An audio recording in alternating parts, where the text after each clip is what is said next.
So I guess I'll use this camera. It's got 640 standard. It's a very old camera, so it has a timer on it, so it starts not immediately. I can start recording and then it'll time down 10 seconds. So it's just a much easier camera for me to use. It's the Cybershot Sony, the older one. I don't know where I'm going to go with this. I don't know if anybody out there can kind of relate to me or can understand where I'm coming from and what I'm saying about the dilemma. And I call existence, being alive, being a human being, being conscious, having experiences of being alive here and now is a dilemma. It's a problem. Because one is always trying to get ahead of oneself as far as and get established in a position where you're maximizing comfort and minimizing discomfort.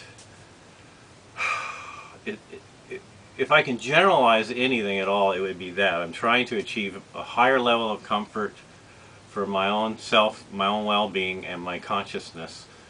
And if I can establish myself in a better position as far as being able to live and be a more happier person, then that will reflect outward to the community around me.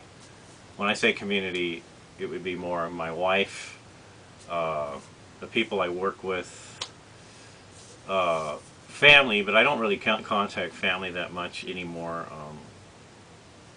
I know the people I work with better than I know my own family, to be honest with you, because my family only knows me the way I was 20 years ago, or 30 years ago, or 35, 40 years ago. So my family's kind of like, I only interact with my immediate family very seldom, and when I do interact with them, I'm with them, around them, most of them for a very short time. So it's hard to get to reestablish any kind of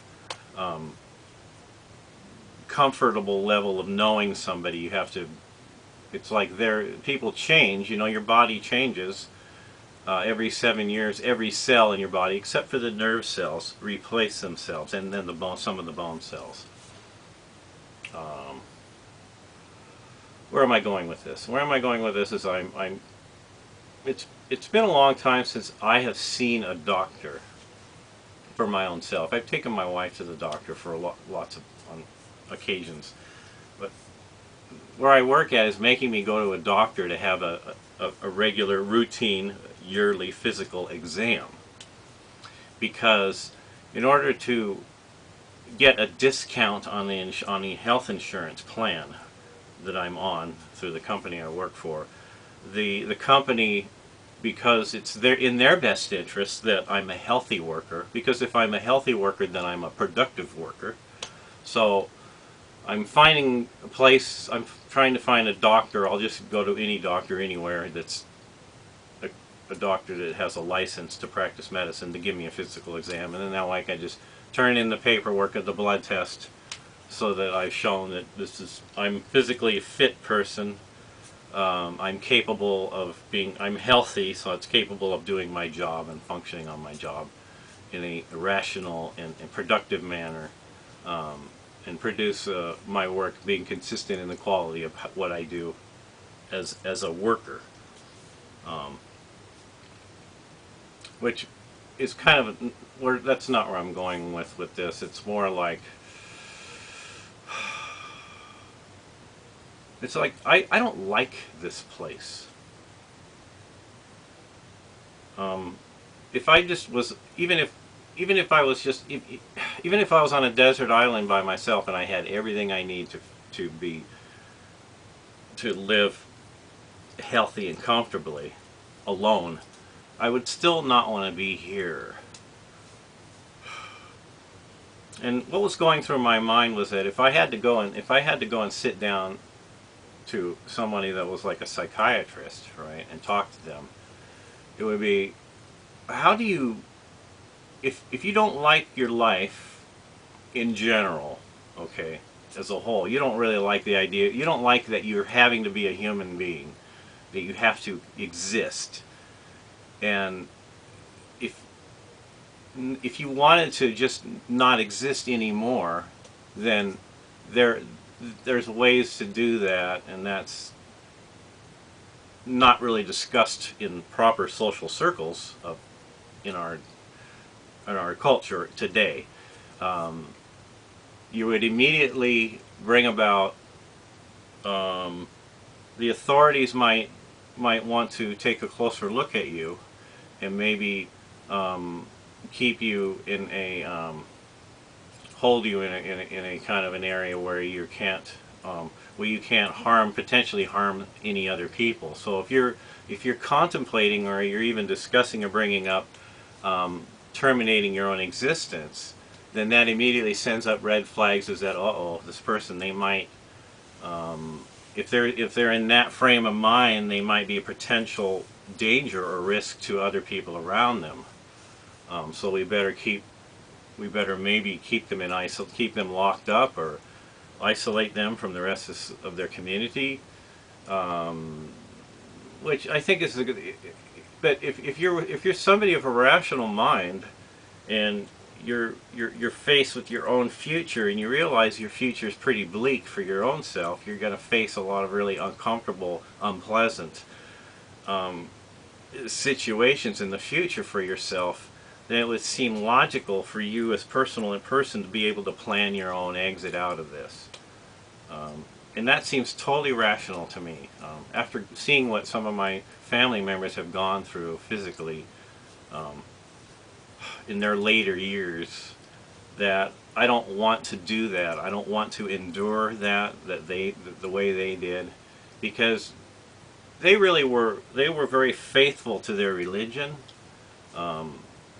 Their religion had informed them that it was in the best interest of the deity, of their creator, of their handler, that they should try to hang on as long as possible until their their natural system of their body takes them away from here, through just their own through non they must fight to stay alive as long as possible and to use whatever means necessary to keep oneself alive for as long as possible, using modern medicine, and then regularly attending church, and only being positive, only being like only never being negative, always looking on the bright side, always keeping a stiff upper lip, and facing whatever life brings you, whatever travails happen. It's your duty to fight that and combat that, and to try to stay around and stay alive as long as you possibly can in your body. So that is totally like doesn't that from if you're a scientific person and you really analyze the natural world and you're very aware of the natural world and you don't have any strange notions in your mind about the mythological beings or supernatural entities, or you're have this idea that someone's going to judge you in the future depending upon how you exit the world when you do leave the world, that you're going to be everything's going to be hinged on that one event. So so if you die and you don't have any progeny and there's no lineage, you end your own lineage through your DNA.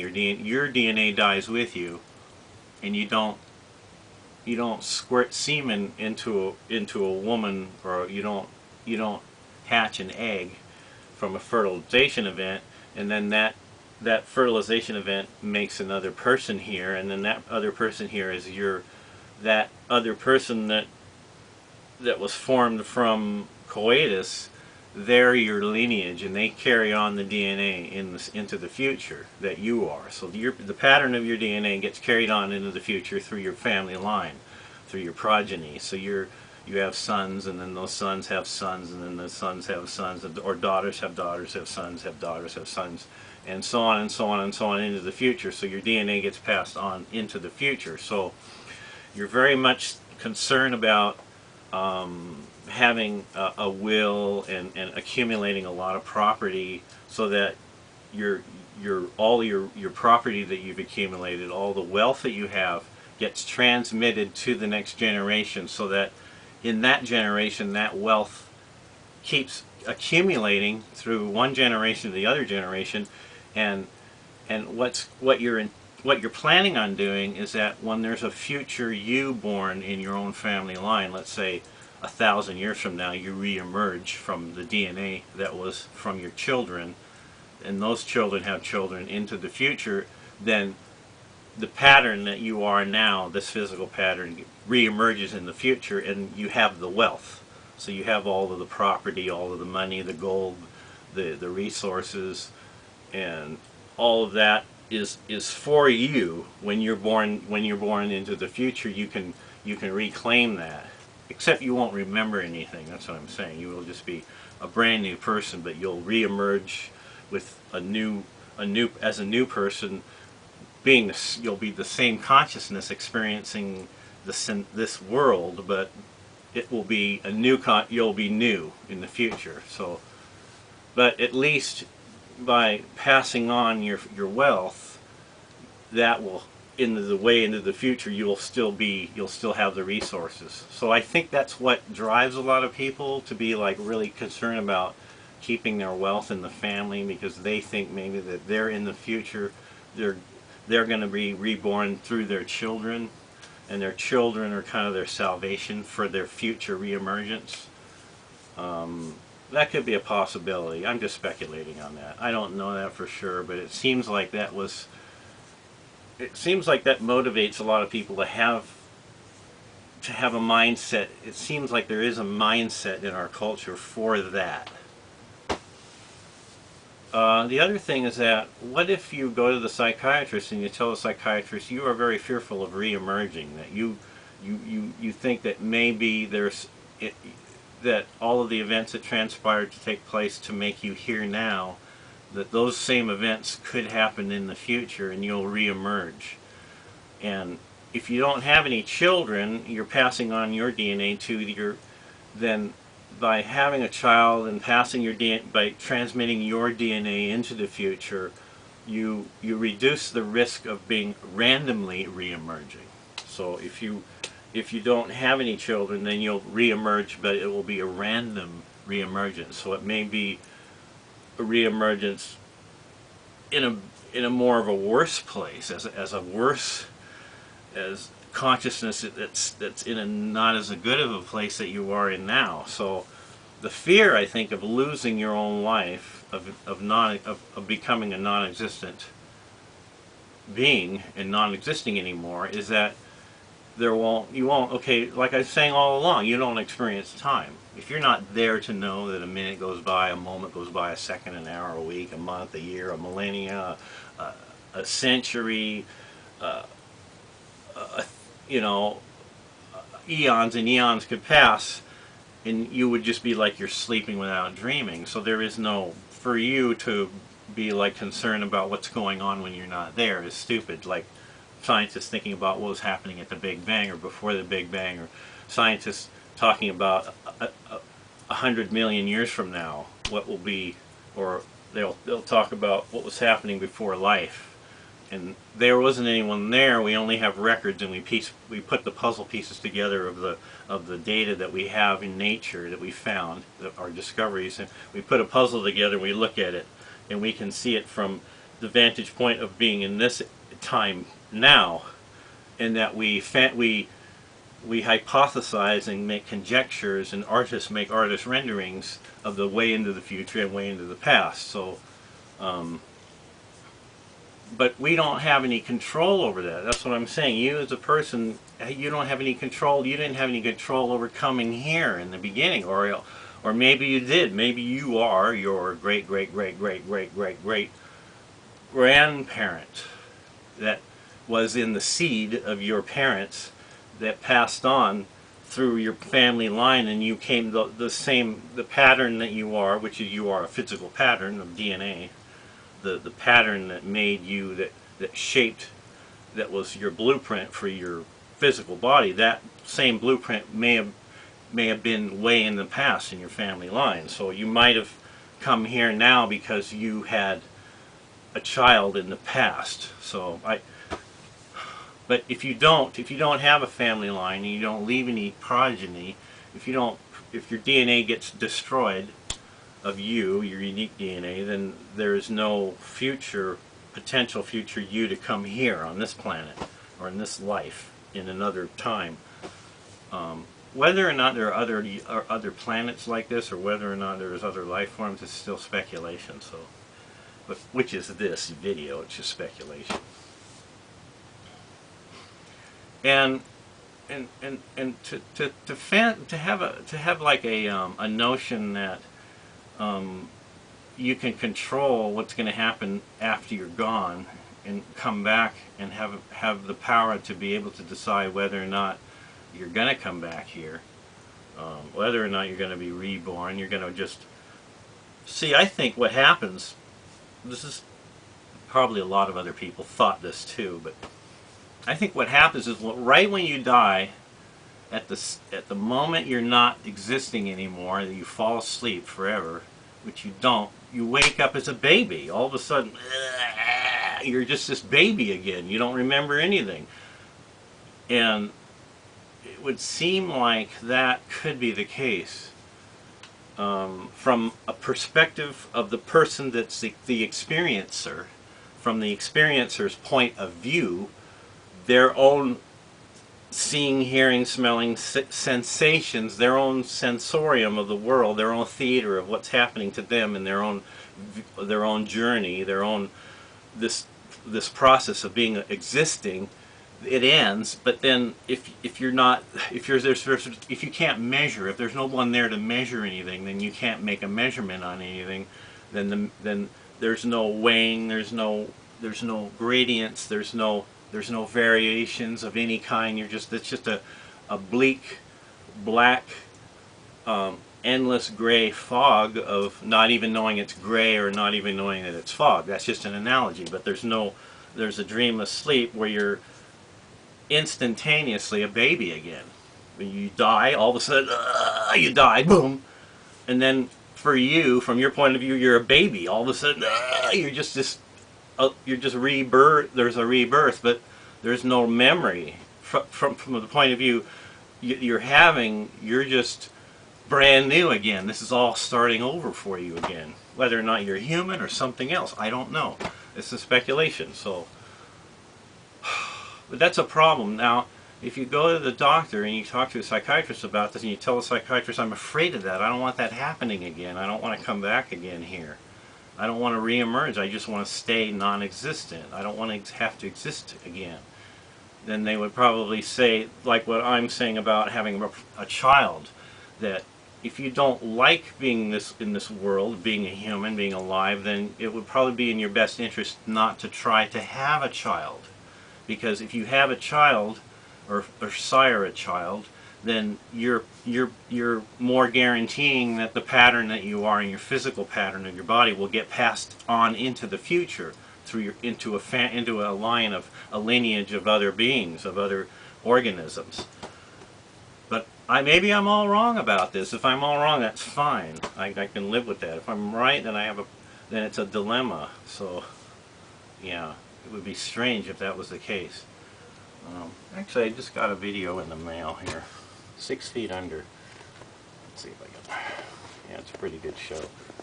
This series is about this one here. Actually, it was like $58 I got it on eBay. I got all the 5 seasons of it, so pretty good show. But anyhow, there's a part in that show that's kind of weird because the guy, he's driving a hearse.